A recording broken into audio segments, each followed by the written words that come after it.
Coming up, a Sad Styles production.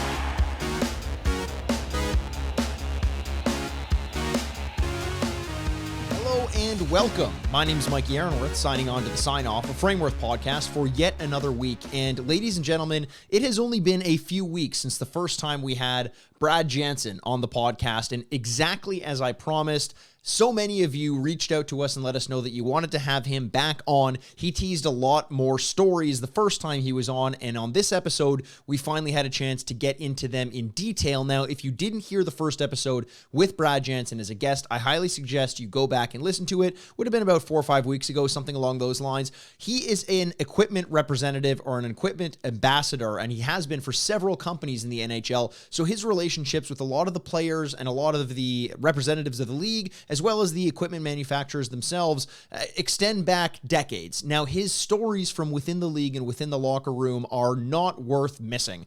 Make sure you listen to this episode, because a lot of what you guys loved about his first appearance was his stories about interactions with the athletes when their demands for equipment cannot be met, or something happens and they receive the wrong pair of skates or the wrong stick, something along those lines. He's here to tell us a lot more of those stories and kind of go in depth, because as we always talk about, what we're interested in telling are the stories that exist beyond the scope of just the ice rink in between whistles. We love knowing what happens in the locker room and beyond, and so much of that has to do with these people like Brad Janson, who work tirelessly to make sure that the game goes on exactly as we see it on the ice, even though many of us don't even know who they are. So without further ado, I would love to get to the episode. We sat down with Brad Janson for a solid 45 minutes or so, and we spared no expense and asked him every question that we could. If there's anything we missed, make sure to reach out to us, signoffpod@frameworth.com. Let us know some questions you'd like for us to ask him, or some questions that you'd like to have us answer live on the podcast. We will see you guys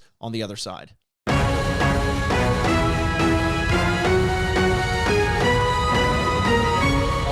Welcome back to the Sign Off. Thanks again for joining us for yet another week. We have a familiar face here in the room with us already.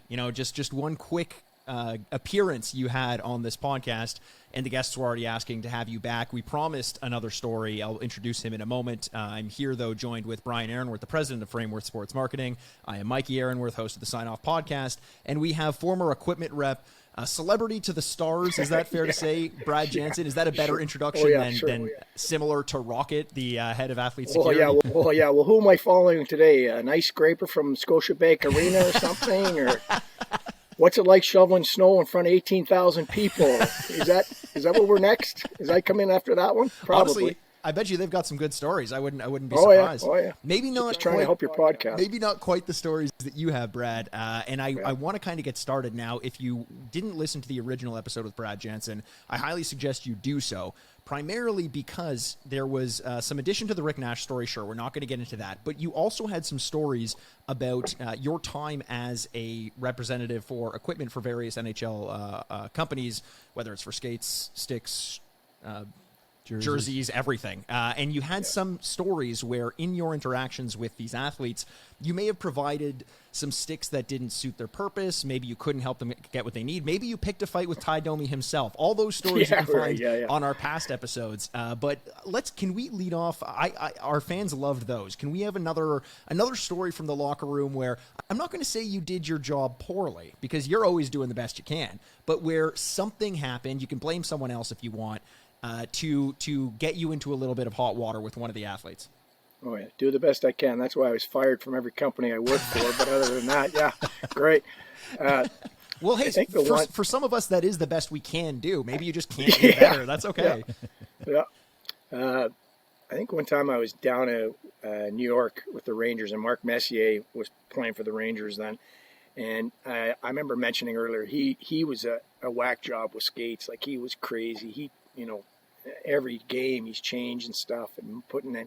So I'm in the equipment room with Mike Fogel, was the equipment manager back then, and a pair of CCM skates had come in for one of their players. His name was Mike Hudson, and Mike was a good player, but he was like a third, fourth liner. And the skates had just come in. They'd taken a little longer than they should have, and I remember Huddy was in desperate need of a new pair of skates, according to Fogel, and he needed these right away. So the box came in. We're looking at them, and Fogel and I are looking at him, and all of a sudden, Mess comes walking in to the office. And he goes, "Oh, how you doing, Johnny? Good. How you doing, Mess? Good, good, good.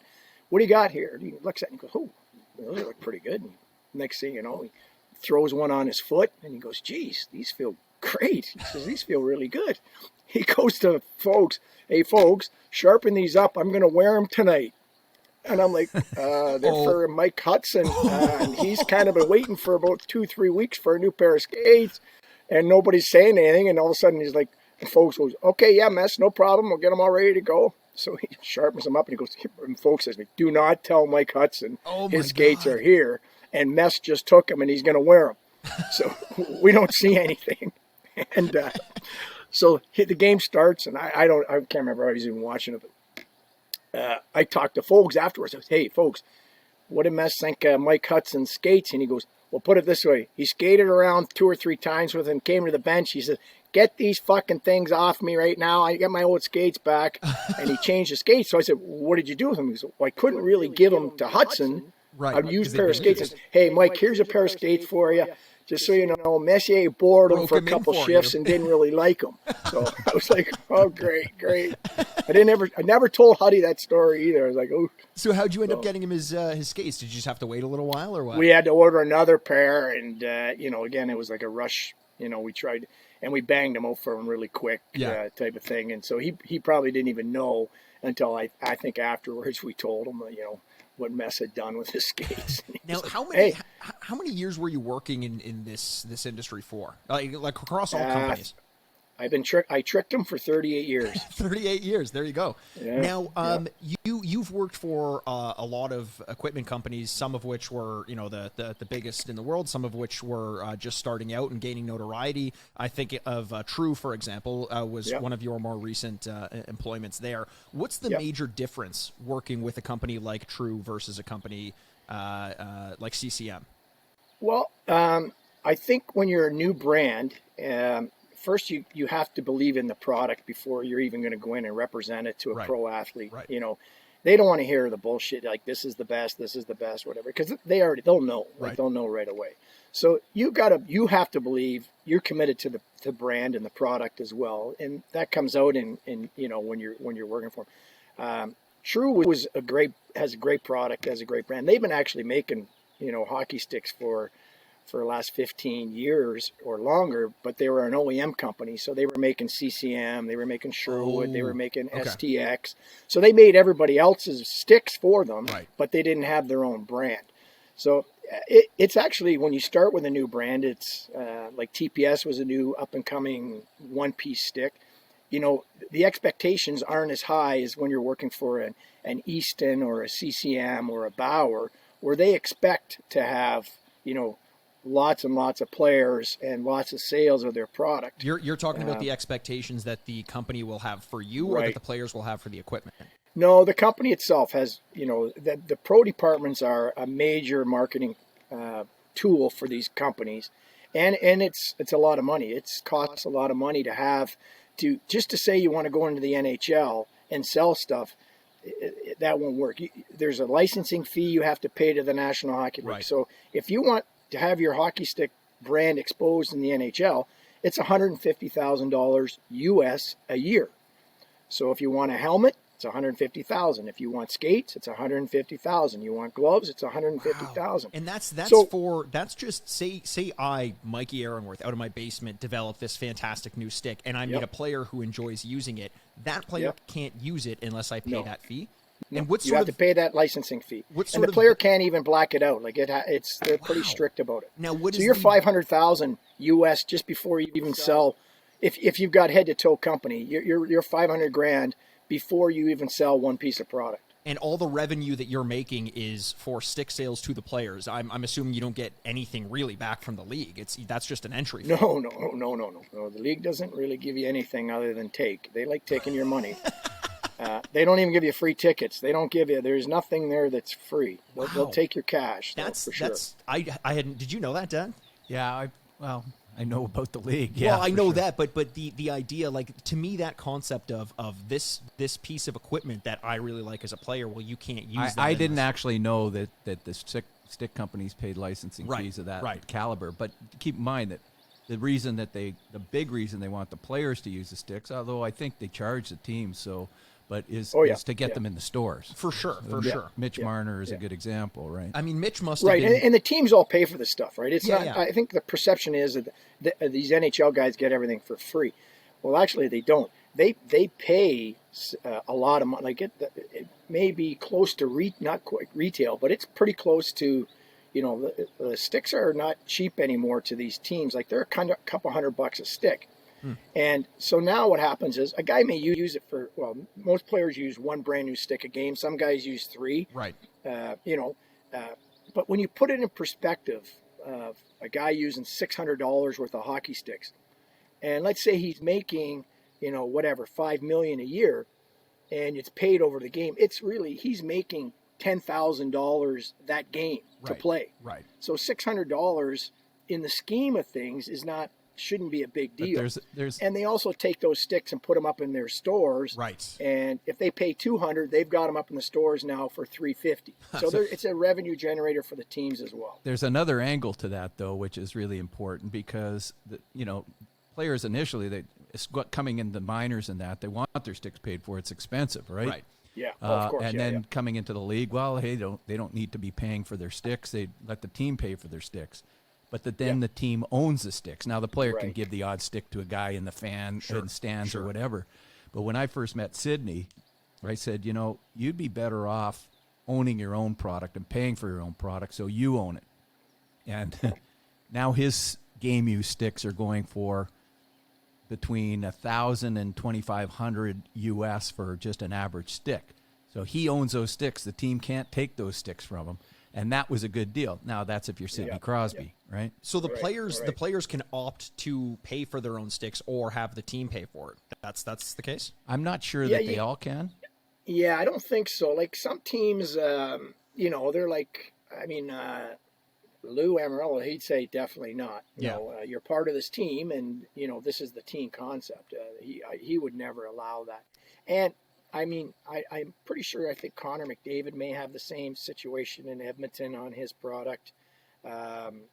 You have to be one of the top or the top guy to have that in your contract. To command that, yeah. That's fair. Like a fourth liner's not going into the GM and say, hey, I want all my stuff given to me. They're going to be like, well, but then there's that whole big thing that happened after we were getting the game used nets and that, where companies like MyGray ended up doing big deals with the NHL to own the jerseys and Upper Deck buys them. So there's now become, in the last 15 years, huge money in reselling game used product because that's limited. It's like an original painting versus a print. Well, and I think the perception of what game used equipment has changed. I mean, it may have started off with Dad, your interview that you had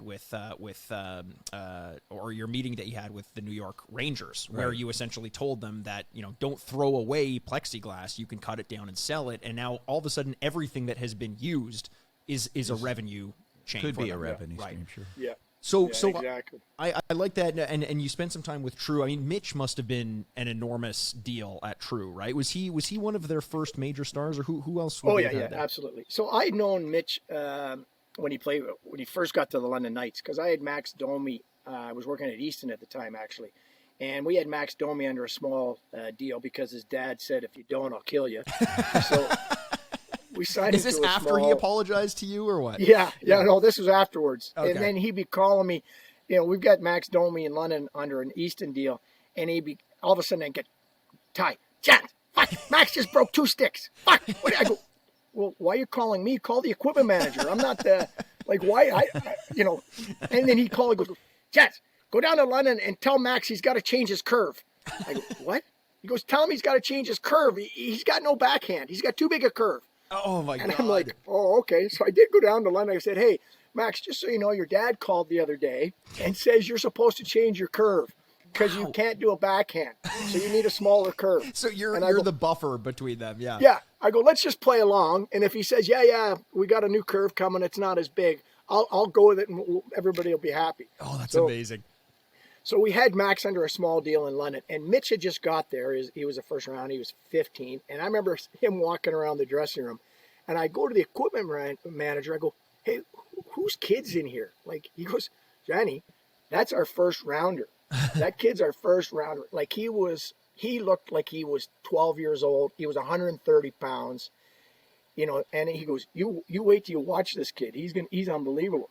So obviously, Max was there the 1 year, and then the next year, we had nobody in London. And London's a major market. It's a major market it's not NHL, but it's pretty close. They're getting 10,000 a game. They're a pretty major market for us. And so we then went, and Darren was the agent for Mitch, and I said, we'd like to do a deal with Mitch next year when Max moves on. We need somebody here, and we think Mitch would be great. So we met with the parents, Paul and Bonnie, and great family, great to deal with. And we did a small deal with Mitch, kind of the same premise as what we had with Max, and it moved on for 3 years. And it was a great relationship there at the start. Then Easton got bought by Bauer the next year, and Mitch had been drafted to the Toronto Maple Leafs, obviously, and he still had 2 years of junior left to go back to the London Knights. And Mark Hunter was a big pusher of Mitch, obviously. So we had done a small deal and he's still under contract with Easton, and Bauer could take that contract over. And after Easton got bought by Bauer, all us Easton guys got piped, so we were done. So, right. Even though you were doing your best, as we've talked about. Right. I really tried hard. Yeah. I really tried. And, so when another company buys you out, the competitor, usually the guy they buy, you're done. So the True guys had reached out to me right after that, and I kind of thought about it and everything, and so I did a small business plan together for them, what they need to do, and I said the big thing in the business plan was you need to sign this kid right now and get this kid under contract. And they're like, oh, okay, yep, how do we do it? So we talked to Paul, the dad, and talked to Darren and everything, and said, hey, you're not obligated to that Bauer contract. Sure, they can take it over, but it's null and void. And we'd like to do a deal with you with True. And, we ended up paying him a significant increase in money, which was well-deserved. And it was a 3-year deal. And we kind of haggled over guarantee on the second year because he could be in the American League. And if you're in the American League, you can't use anything but CCM anyway. So we're like, we really can't pay you to use True to play for the Marlies because you can't use it. So it was back and forth. So at the end of the day, we ended up guaranteeing him all 3 years with his money, which worked out awesome. So when we went down to Memphis, True is owned by True Temper. It's a golf chef company. It's out of Memphis, Tennessee. And I'm down there with the president of True, and I'm doing the presentation on the business plan, and I'm going, you got to sign this kid. And the guy goes, he's not obviously a really adverse to hockey. He goes, you all trying to tell me we got to sign that kid there? He looks like he's 12 years old. He can't play in the NHL. And I go, yeah, that's the kid you got to sign. And he goes, and we got to pay him how much? And I go, and if you get him at that price, you've got him at a great deal. Yeah. Right? Sure enough, first year there, he lights it up. The product takes off. And we're like, okay. We went back to Paul and Darren, and we ripped the contract up right after that and did a whole new deal with him and added another year on the back end. Ripped the deal up, and he got a big increase in pay, well-deserved, because the brand took off, and that's amazing. All credit to him. It was because it was because of him that brand took off. It feels like it, yeah. And because of him, that brand took off, and you were the guy promoting that brand. How's that working out for you? Yeah, really well. No, yeah, I see you're sitting there retired right now, right? With all the money you made? Yeah, all the money I stole, you mean. So, yeah. So it was good. It was a great 4 years. It's like I say, it was a new brand, and it just took off. And I had a lot of satisfaction when I was done, is that, I think I helped increase that brand, and it's going to be very successful. So I have a good peace of mind that I may have contributed a little bit to that. That that interaction that you had with who was it, the owner of True Temper or no, he was the president. The president of True Temper. That feels like if you were to watch a movie that was made about Mitch Marner's life, and it's like him constantly being told, "You're too small, you're this and that." Like that scene of, and I gotta pay him how much? That kid looks like he's 12 years and old. we gotta pay him how much? Yeah, exactly. That's straight and out I'm going, if you get him at that, you've got him at a great price. You got a great deal. Well, sure enough, it was. So I want to move into that because clearly, what I'm trying to stress with stories like this is your player relationships have been kind of the hallmark of your professional career in the NHL. And we sort of mentioned earlier on in the last episode that this sort of relationship and interaction had gotten you involved heavily with Wayne Gretzky. And we talked about how that started with you and how that got you involved with Frameworth through a framing program with Wayne Gretzky and the 99ers. But why don't we kind of pull on that thread a bit? Because there's a lot more that we've done, Frameworth and yourself, that sort of moved forward the relationship with Wayne Gretzky and gave us some pretty intense stories from the fantasy camps to other programs with WGA. Let me interject here just for a second to set this up, because it's not much of an interjection if you ask to do it. Okay. So one thing about Brad is, and the reason that we'll have him on so many times, is that Brad and I have gone back to the early days of Frameworth, and that he has done a lot for this company in terms of the introductions, in terms of setting up things for me, in terms of the experiences that I've had. Brad was a big part of it. We used to hang out a lot together, but one day Brad came in and he said, Wayne Gretzky is leaving Upper Deck, and he's going to start his own company. I'm friends with Wayne. I'm friends with his whole family, and it looks like his brother-in-law, Mike Brown's going to run the company. And he said, I think that they should be doing their product as a frame product. And I said, or you should be involved somehow. And I said, I think that they should be selling their autographs, not just as a photo only, because anybody can buy the photo and then frame it in a piece of crap and it doesn't look good. Right. There should be a standard for Wayne's product. Right. And I think we can set that up. And so then Brad, take it from here. Yeah, absolutely. I remember that specifically. And Mike Brown, who was Wayne's brother-in-law, really good guy. And Wayne was moving away from Upper Deck. He was going to do his own, and he had enough family members, and he's paying him anyway, so you might as well put him to work. So Mike would contacted Mike and said, Mike, I've been doing some work with these guys here in Toronto. I think you should probably look at their product, because it's not the typical, memorabilia stuff. It's high end, it's classy, it's done right. And you may want to talk to these guys, because I said, I've done some work with them, and that's my jersey case and everything. That's how I've got it. So I said, I legitimately have some history with these guys, and they're legit. So Mike goes, yeah, absolutely. Love to talk with Brian. How soon can you get to LA? And I'm like, well, if you send the plane, we can be there the next day. Turns out flying private's a bit quicker. Yeah, it turns out he didn't send the plane. So Brian and I set up, went down to Thousand Oaks. Well, wait, before you do that, I got to just clarify where we are here. I'm not a big company at the time. We're doing okay, but all that. And now I've got to fly down to LA, and I got to fly Brad down on my dime, which was, and I'm not saying that I didn't want to do that. Well, because I didn't have the money to do that. Right. I mean, that was buying a plane ticket and a hotel room and all that stuff. That was big money. It wasn't that bad, Brian. You didn't mind the back of the bus. I was bringing you back drinks from the front anyway. So, it wasn't. The front was okay, So like we said, Brad's not crime. He doesn't pay. Brad's like crime. He doesn't pay. Yeah. That's right. Free 99. So where do we go from there? How does that meeting go? Yeah. Good. We went over to the office. I remember Brian, we were just talking about walk in the office. And Wayne had literally, I think, just retired a few months ago from the Rangers. And he had this big chair that was a baseball glove. And it was like one of the coolest chairs I've ever seen. And we're like, look at that chair. And Mike Brown goes, yeah, that's Wayne's.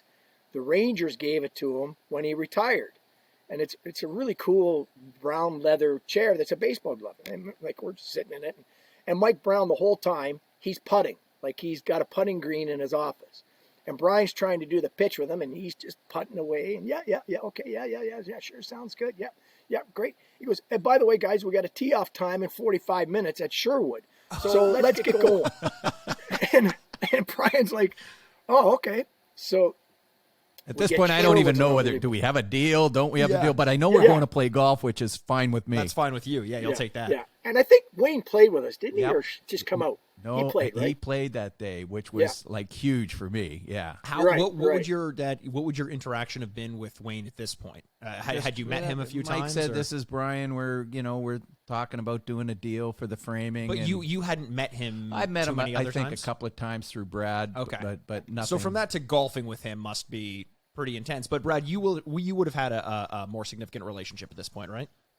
Oh yeah, absolutely. Yeah. And well, like I say, I went on the '94 tour with them for 3 weeks. I remember specifically was the night that Walter had an aneurysm and in Brantford. Or it was actually in Paris, and it was a Tuesday, and we'd all heard it on the news and everything. And Wayne called me and he goes, "Hey, what are you doing?" And I go, "Where are you?" And he goes, "Well, I'm in Hamilton. I'm at I'm at McMaster." And he says, "What are you doing?" I said, "Well, I'm supposed to go to Buffalo." And he says, "Why don't you come down and we'll go out let's go out for dinner or something." I said, "You okay? You sure?" And he goes, "Yeah, I need a break. I need to a break to get out of the hospital here." So I went down to Sheridan, picked up Wayne and Kim and Glenn, his brother and sister, and we went back up to the hospital. And Phyllis was in the one room with a couple of the other people, and we had just talked, and Phyllis had just said, they're going to operate on him tonight. I'll keep you posted on what's happening, but will you guys go out and get something to eat? And I said, well, we're out having dinner, and basically the conversation was like they're saying he's not supposed to make it through the night. With the surgery and everything, they don't really know what's going on. And was this back in '94? No, it was after that. I believe. I can't remember. Yeah, Okay, exactly but it when was a significant amount of time ago. This is not recent. Yes. Yeah. Well, it's over 30 years ago, Yeah, right? yeah.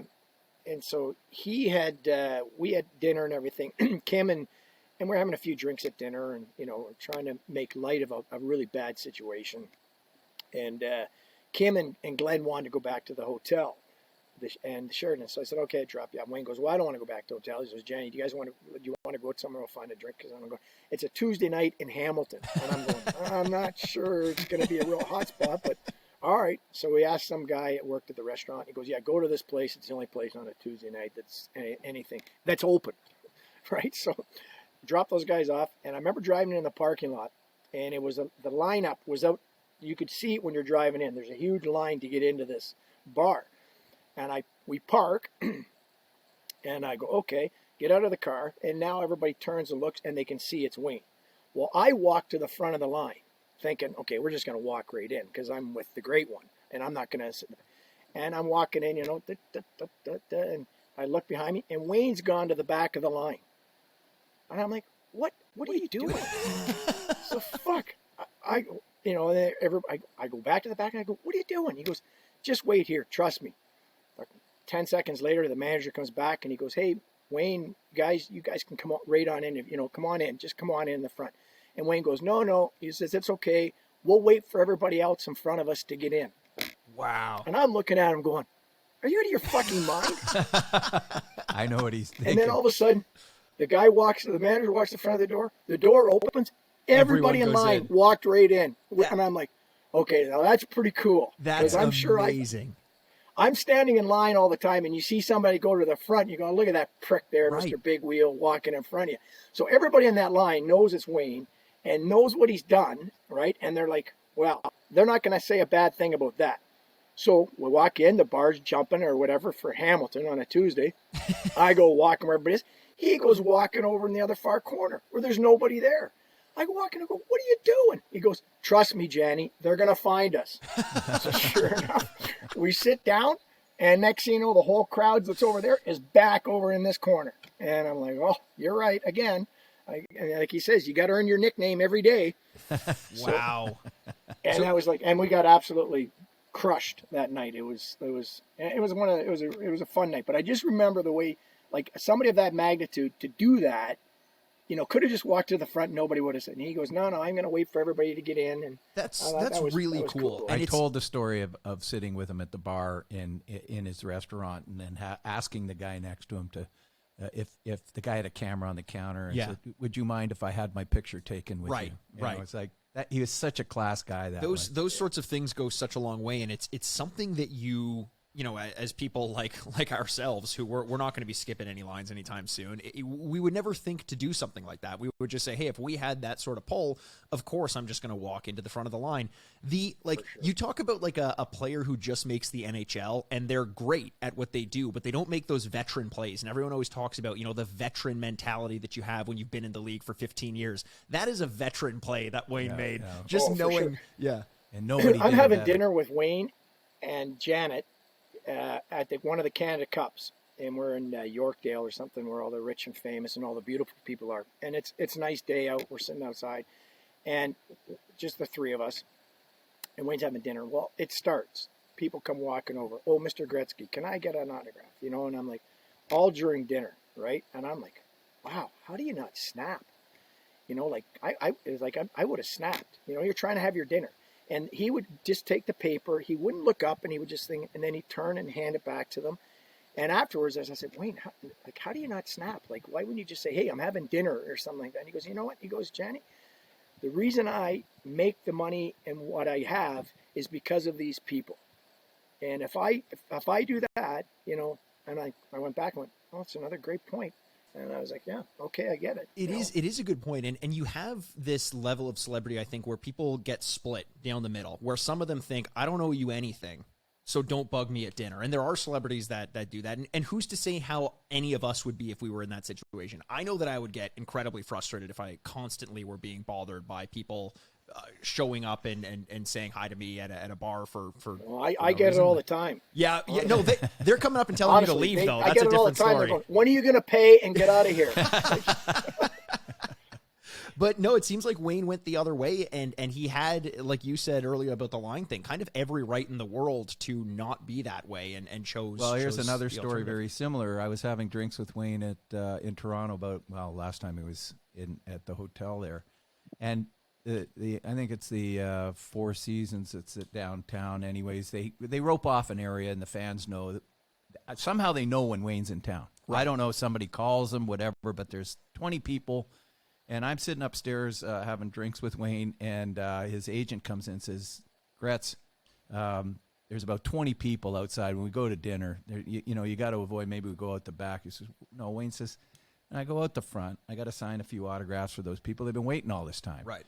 And his agent says, well, yeah, but, you got this deal with Upper Deck, and, you could take away from the amount of stuff. Sure. And Wayne says, Brian, what do you think? And I said, I've never had a problem with any of my players signing for the fans outside in reasonable numbers. Yep. I said that helps the industry. But that said, you're known to be one of the nice guys that will sign a few things. The kids, and that's why they are like they are. And you know the story with him and Michael Jordan sitting in the bar? No? So Wayne was... Is it a joke? No. It sounds like the start of a joke. Wayne Gretzky, Michael Jordan, and a guy from Newfoundland walk into a bar. No, they were Michael Jordan. Wayne told me this. He was sitting in a restaurant one time, and they told him there's a bunch of people outside waiting for autographs. Word got out. The two of those guys in a bar. Can you imagine how many people are waiting? And Michael says, "Well, let's get going." And he says, "They're all going to go." He says, "Aren't you worried about this?" He says, "How long are you going to stay?" He says, "No, they'll all come to you." And Wayne says, "What do you mean they'll all come to me?" He says, "Just watch."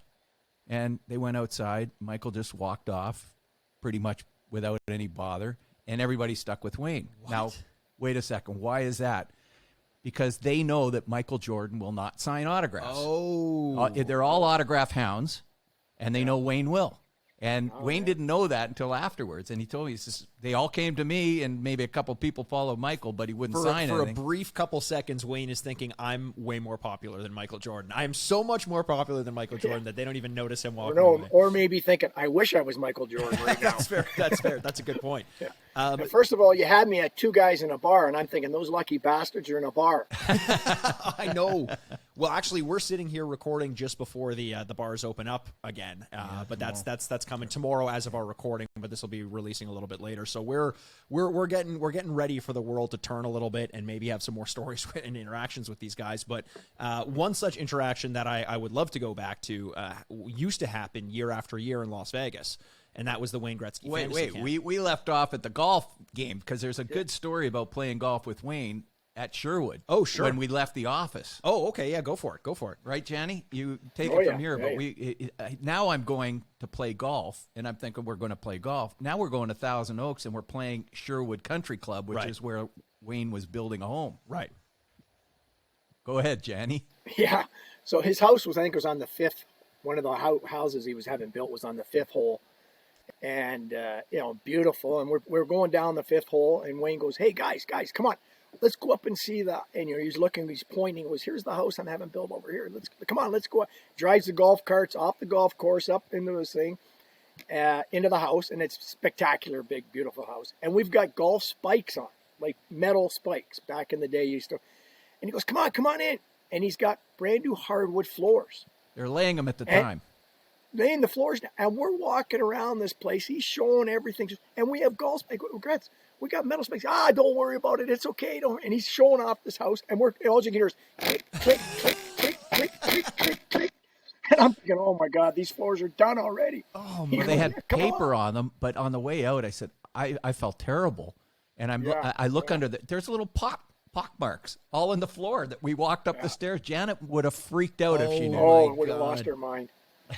Lost her mind. So how did you guys golf that day? Did you get the yips playing next to the Great One? No, I didn't get the yips, but it's such a spectacular course. I played it a number of times since. Well, speaking of Wayne Gretzky and golf, because I'm sure there's more to this story, but as a little caveat, Wayne Gretzky had his celebrity golf tournament, which took place in Collingwood years ago. Yeah, and you were there, Brad, I believe, right? Yeah, Brad, I played. It was a nationwide event. Actually, it wasn't a celebrity thing.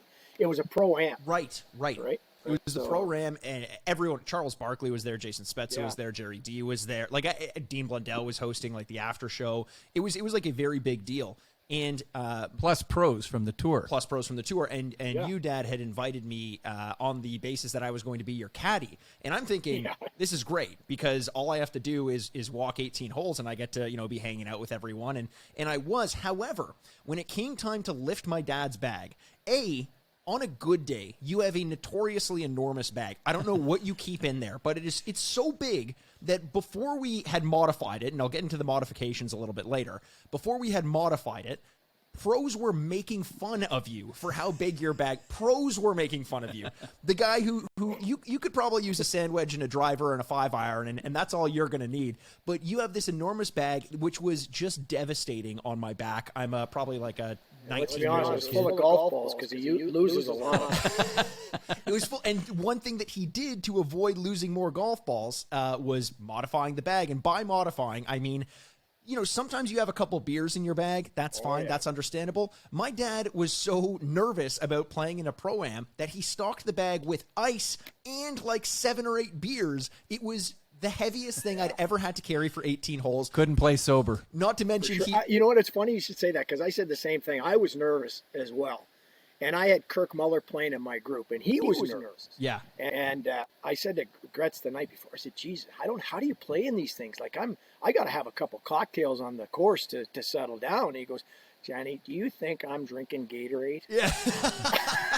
I go, "Well, you got a Gatorade bottle." He goes, "You think that's Gatorade in that bottle?" Yeah. And I go, "Gotcha. Okay, perfect." Yeah, my dad was drinking the foamiest beer I've ever. No, the foamiest coffee I've ever seen in my life. I bring a coffee cup, and I'm walking down the first fairway, and I'm actually pretty calm because I started drinking about a half an hour before. Yeah. And I hit the ball pretty good down the fairway, and the pro, I forget the guy's name, real nice guy. Dave Schultz was his name, believe it or not. He wasn't a hockey player. Saying, I know what my name is. I have no relation to him. Don't ask me. Right. And then hit his shot. And he looks over at me. I got a Starbucks cup, and he said, because this is being televised. Right. So they said, no alcohol, you can't, So he says, that's coffee to start the game. He says, it gets you a little shaky. I said, that's not coffee. And he goes, that's a pro move, right there. He said veteran move. Veteran move, like right we there. were talking about. Move. Yeah. That was a great event, though. That was, that's phenomenal. Those are the American League players of the PGA, but they were all so good. So good. They were so good and so friendly and fun. Yeah, it was a very great atmosphere. Me as someone who had no business being there. Remember afterwards, and I'll let you finish this because this is a great story. We get back into the bar, and of course it's one big party. Right. And getting into 10 o'clock, and we were actually, my team was actually close to the lead. Yeah. The first day. So we get into the bar, and John Elway's throwing they had these wicker basket things, and all the guys, and Charles Barkley sitting there, and Charles Barkley came over because I'm sitting with Mike Brown, Wayne's brother-in-law, and then Wayne came by it at some point. So Mikey's sitting there as a 19-year-old, and he's sitting there with me and talking to Charles Barkley. I said, okay, you know what? This is getting stupid. It's 12 o'clock or 12:30. I got to get that. We're doing well in the tournament. I'm going to bed. Right. Next morning, we're going out to the tee, and Charles Barkley goes, hey, Mikey, what's happening, baby? He was up. It was all night. We were just shooting the shit, drinking, going probably shot for shot. What got me in there, because like I said, Charles Barkley has no reason to want to talk to me. But I was introduced to him, and he said, how old are you? And I gave him my age, and he said, oh, my daughter's around your same age. And I just looked him dead in the eyes, and I said, well, where's she? And then he just nice. And he's the biggest man I've ever seen in my life was Charles Barkley. He's enormous. I couldn't believe how big he was. Yeah. Like it was. And John Elway is a massive man too. I couldn't believe how big he was. Yeah. But Barkley, I'm looking up at him. He's got the biggest head I've seen. And Oh, I'm like, man. This guy is massive. Well, see, that's why he was so good at rebounding, was because everyone else was going up thinking his head was the basketball. They were grabbing the wrong target. Jeez. I remember, though, at that tournament, too, there was, on the last day, it was another big party. No one had to go to bed early to worry about their golf game the next day. And a massive party at, like, K2 or whatever one of the bars in Collingwood were. And there was this waitress that I was talking to there. And she was like, I get off in 20 minutes or so. Do you want to go hang out? And I'm like, absolutely, obviously. And I'm like, okay, I'm just going to run to the bathroom. And I leave. And as I'm coming back, I won't say his name, but she's walking out with another NHL player. And she looks at me and is just like, sorry. And I'm like, I can't blame you for that. Like, what am I going to do? Snooze, you lose. Yeah, exactly. You know what? See ya, wouldn't want to be ya. One more quick story. So the next day, I got to play. I said we're within the top 3 of the lead. Had a really good first round. And now we go to the driving range, and my other son, Chris, he's caddying for me. So we go to the driving range, and I'm playing to a 7. I'm a pretty good player at the time. Yeah. And so I'm on the driving range, and all of a sudden I shank a shot. Oh, right. And then, Chris says, what was that? And I said, I just must have looked up. And then I shank another. Don't say it. Don't say that word. Don't say it. Oh, and I shank don't another say one. it. And then I get so screwed up, it's in my head. So I said, Chris, give me that vodka that's in my bag. And he looks in the bag. He says, oh, it's not here. I must have left it in the car. I said, you get down to that fucking car right now. I can't drink fast enough to get. And I shit the bed that day so bad I couldn't play, and it was so embarrassing. Oh. I went from a 7 handicap to a guy that couldn't hit the fairway. It was so embarrassing. That's golf, man. It's so mental. Exactly. So mental. That's why you sell pictures. As long as it's not a picture of you teeing off, then I think we're all good. We can take it from there then. So I'm assuming that based on that golf course meeting that it went pretty well, because we were sort of in bed with WG Authentic from then on until they. As Brad was very close with the family, but Mike Brown became very close with all of us. Yeah. And Mike and I and his family and his Bobby and Alex ended up becoming like some of my closest friends, along with Brad, and spent a lot of time going to LA. I loved to go to LA. It was a great time. Anytime you were there was always something exciting going on. Eh, Brad? Well, yeah, and it was pretty easy when you're just part of the entourage and you just tail along with the great one, and he's got everything set up, and you give the old one, I'm with the great one, so I'm going in. Yeah. Like, do you have any credentials? No. But do I need them? I'm with Gretzky. Okay, go on in, sir. Thank you very much. Yeah. Do you have any specific memories? Maybe I'll ask both of you, because I don't have a ton of interactions with him. I have a few, but one specific memory with you and the great one that stands out in your mind. Dad, why don't you go first? Well, this is actually a better one for Janny because he can do the accents. But sitting in the locker room at Sherwood, and the locker room at Sherwood is filled with major celebrities. Go, because I was just in awe. You're afraid to take your clothes off in the men's locker room. It's so nice. Like, it's crazy. You think you're in like this beautiful like museum. You don't even want to take your clothes off. It's crazy how nice it is. You just want to walk around and look at the names on the locker. For Brad to say he doesn't want to take his clothes off, that is a big thing. That's yeah. So especially when there's 100 guys around you. Now that's what I call a party. No, but so I'm walking around the lockers, and Jack Nicklaus was there on the everybody, all these big names. Tom Selleck had a locker there, former presidents, Gerald Ford, and Brad goes in. He just walks in. Nobody puts a lock on it because it's all big name guys, right? Sure. So Wayne was taking a shower somewhere, wasn't in the room at the time, and he goes into Wayne's locker. Right? Tell him. What happened? What you go into the locker, Wayne's locker, and he takes all these golf balls out. Wayne had special golf balls that had 99 on them. He says, "Here, have a sleeve." Have a sleeve. I took all of them. I said, he's not paying for them anyway. First time we played there, I played Sherwood with Wayne. It was like I was so hungover. Then from the night before, it was like one of my first times. And he goes, "Come on, you got it. We're playing this golf course. You're gonna love it." We get in the men's locker room. I'm like, again, I'm freaked out. I don't want to take my clothes off. And we go into like the area where there's a little bar and everything. He goes, "Let's get some breakfast." And I go, "Can I get a menu?"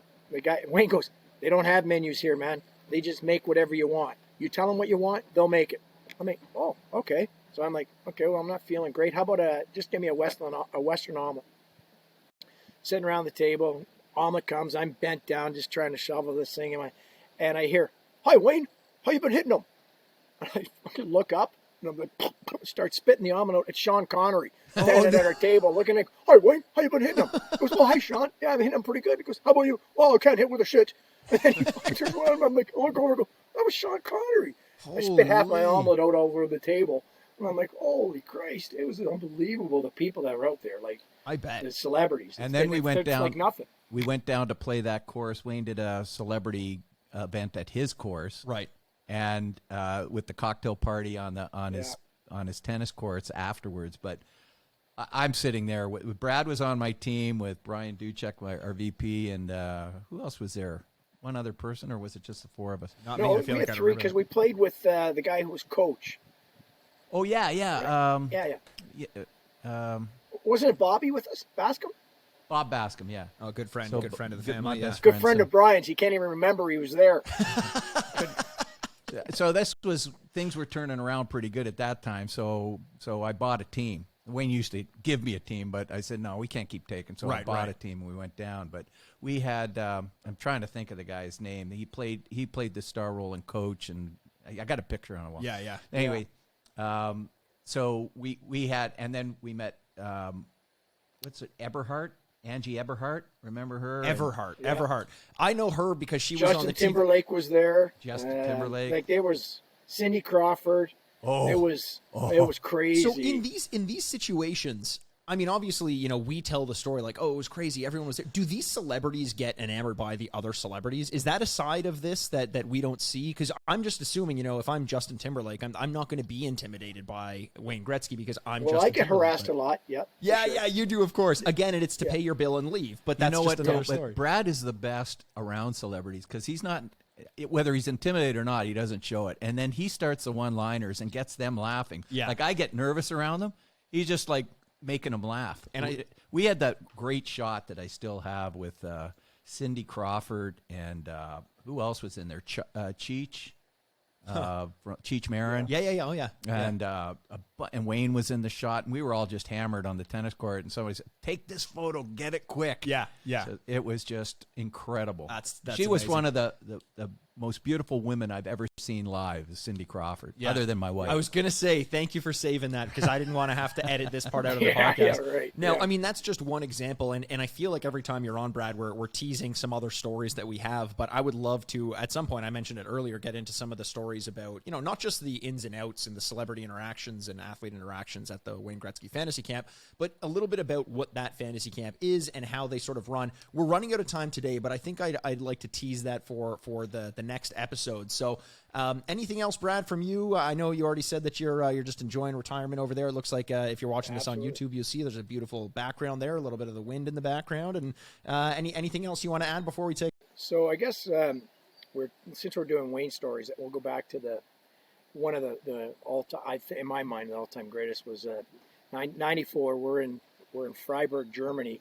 It's the last game on the Gretzky tour, and Wayne had said, bring your equipment with you, because he knew I could play, because I told him I could play, and so he says, bring your equipment because we're going to practice, and it'd be good. And so I bring all my gear with me, and sure enough, every morning or pregame skate, I'd get dressed and go or whatever and go out and skate around and do all the practice and everything. So like Brian had mentioned, the last game we were kind of short on players because Theo Fleury had to go, Doug Gilmour wasn't there, and Sergei Fedorov was kind of hurt, so we were down players. And Doug Wilson was our coach, and I remember riding the cab over to the game, and he says, hey Johnny, he goes, we're going to dress you tonight. And I'm looking over and go, what? I go, yeah, I'd love to dress. He goes, no, we may have to play you.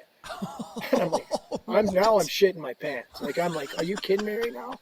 So, yep, no problem. I'm like, oh, okay. So I get in my gear, and then everybody, now it's all around, all the guys know, right? I'm going to dress. Well, they're all kind of, go get a massage, get this, do that, and you're playing the role, right? And I'm nervous as shit. You got Al McGinnis, you got Rob Blake, you got Coffey, you got Messier, Muller, Eiserman. These are all the guys in the room. The tournament, this was the 99ers, I believe, the year of the lockout. So that was the whole point was that they were the best of the best at the time, right? So you're not just playing... mostly Wayne's friends. Well, also the best of the best. Yeah, and good players. Yeah. So they go and we do warm up and everything, and then they got to introduce all the players. And so I had number 94 because I made a jersey up. It was 94. Anybody that went on the jersey, like on the tour for the parents and everything, we did 94. So I had my name, Janson, on the back, 94. So they're going to introduce everybody all the way, and they'd never say the team. They couldn't say the NHL team. Like they'd go, number 72, Rick Tocchet, Philadelphia. Oh, right. So they wouldn't say Philadelphia Flyers or whatever it was. So Rick Tocchet would go out and go, Paul Coffey, 77, Pittsburgh, right? And so we're walking through the line. I'm 94, and Wayne's 99, so he's behind me, and I'm in front of him. And they all go and line up on the line, right, the blue line, and they skate out. And the people, are clapping and going crazy. And I turn to Wayne, and I go, "Hey, where am I from? Like, where did you tell them I'm from?"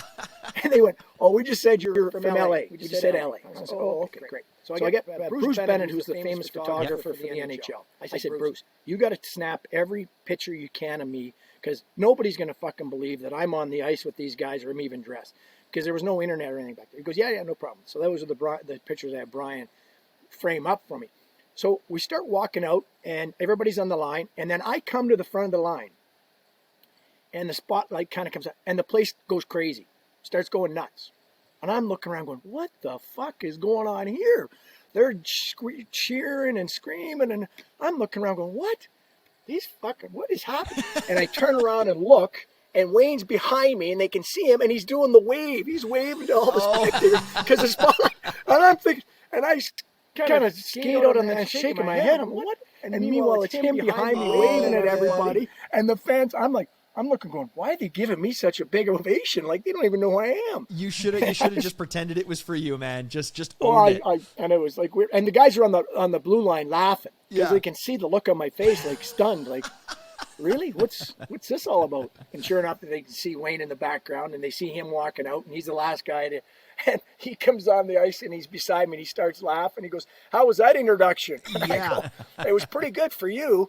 Oh my God, I couldn't imagine. But you weren't supposed to play that game, right? No, because Mike Barnett was freaked out because no insurance, and right. That's Wayne's agent at the time, and he'd said, you can't play him if he gets hurt, and whatever. And so sure enough, Dougie Wilson goes, "Okay, Johnny, you're up." And I go on, and I had Pat Conacher and Tony Granato. I had Paul Coffey, and I think it was Charlie Huddy. And we're trying to, and the face-off's in our own end. And I'm going, you want me to do left side or right side? And Koff skates, and then he goes, "Listen, guys, we're obviously fucking down a man. Let's just get this going." And I look at Koff, well, thanks, Koff. Thanks, buddy. I appreciate that. The draw goes to him. I go up the wall. He throws a suicide pass to me. No. Like I'm going to get killed. And I turn around and give him the old hairy stink eye. I go, "Thanks, Koff. That was great. Yeah, trying to get me killed." Is that okay? So Didn't Barnett come running around and tell him, get the fuck Oh off, yeah. guys? Get in between periods, he's like, "Get him the fuck out!" Everybody's laughing, everybody's giggling. What was the level of competition in this tournament? Well, it was all. This one was an all-star team. Like they're all-star team. So They it was had Peter Klima heated. playing. Like it wasn't like they were getting Oh no, any no, time it off. was. They had their top on. These guys wanted to. Whoever you're playing, they wanted to beat these guys. Yeah, and now, when they got going, these guys got going. Nobody was going to beat them. Right. Depends. Like this was an all-star team of Germany, of the players they could get kind of in, and it was an add-on game at the end. We weren't supposed to go to Freiburg, but we were already there, and the guy said, "Hey, you come here. I'm going to let you guys go to the Hugo Boss factory, and you can get whatever you want." And not bad. so we're like, and it's a private plane, so I was like, "You guys care if we stay an extra couple days?" And everybody's like, "Yeah, sure, let's." And so we ended up over in Germany, and then right after that game, we flew back home right afterwards. Pretty lucky for you. That's a story. You have a tendency to end awesome. off these podcasts with. I mean, last time it was the time you got in a fight with Ty Domi. So if you're listening to this and you haven't heard that, definitely go back and listen. But fantastic story and fantastic. Next opportunity time having you on we've as well. got to get into the fantasy camp because we'll get all of our 15 years of guys that have played in that listening to this thing, because there are a ton of stories from Wayne Gretzky's hockey fantasy camp. Yeah, and Brad and I were a big part of helping put that together with Mike Brown. If you haven't picked up on it yet, every time Wayne and his friends get together in any circumstance, some good stories are liable to happen. So looking forward to getting that. So Brad, thanks again once again for joining us. I'm here also with Brian Aaronworth, president of Frameworth, and myself, Mikey Aaronworth, co-host of the Sign Off podcast, and this is us signing off. Thanks, guys. Talk to you soon. Thank you. Okay, Brad, that's awesome. Well, ladies and gentlemen, we made it to the end of yet another episode. Thanks again so much for joining us. You can find videos of all of our episodes on YouTube by searching the Sign Off Podcast. You can also follow us on Twitter at Frameworth Sport or Instagram at Frameworth Sports. And hey, if you're not sick of me yet, you can find me on Twitter over at Retrograde Mikey, or you can always find me embarrassing myself over on Instagram at Aaronworth. The Sign Off is a proud product of Fadoo Productions and Sad Styles Productions, executive producers Mikey Aaronworth and Andrew Bascom. Until next week, this is Mikey Aaronworth, signing off. Furnished by Sad Styles Productions. Get into it.